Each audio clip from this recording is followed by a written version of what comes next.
दोन high voltage सभा पार पडणार आहेत। यापैकी महायुतीची सभा ही शिवाजी पार्कवर पार पडेल, तर बीकेसी मध्ये महाविकास आघाडीची सभा होणार आहे। शिवाजी पार्क मधल्या महायुतीच्या सभेला राज ठाकरे यांची उपस्थिती असणार आहे। या सभेला पंतप्रधान नरेंद्र मोदी आणि मनसे अध्यक्ष राज ठाकरे एकाच व्यासपीठावर आपल्याला दिसणार आहेत। राज ठाकरे आणि मोदी पहिल्यांदाच एका मंचावर दिसतील, त्यामुळे आजच्या या सभेला मोदी आणि राज ठाकरे यांच्या भाषणाकडे अवघ्या देशाचं लक्ष असणार आहे। दुसरीकडे बीकेसी मध्ये महाविकास आघाडीची सभा पार पडेल। या सभेला आज शिवाजी पार्कवरती आपण बघतोय पंतप्रधान नरेंद्र मोदी आणि राज ठाकरे हे एकत्र असणार आहेत। राज ठाकरे यांच्या या सभेमध्ये मोदींना निमंत्रण देण्यात आलंय, तर वांद्रे कुर्ल्यामध्ये इंडिया आघाडीची बैठक असणार आहे, ज्यामध्ये शरद पवार, उद्धव ठाकरे, अरविंद केजरीवाल आणि मल्लिकार्जुन खरगे असे दिग्गज नेते उपस्थित असणार आहेत।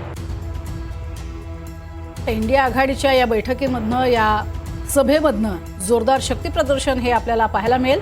तर इकडे महायुतीचं सुद्धा जोरदार शक्ती प्रदर्शन हे शिवाजी पार्कवरती पाहायला मिळणार आहे। हाय व्होल्टेज सभा या दोन पार पडत आहेत शिवाजी पार्क आणि बीकेसी मध्ये। संपूर्ण तयारी ही दोन्ही आघाड्यांकडनं आणि युतीकडनं झालेली आहे। मात्र आता या सभांमधनं काय तोफा धडाडतात हे पाहणंही तितकंच महत्त्वाचं ठरणार आहे।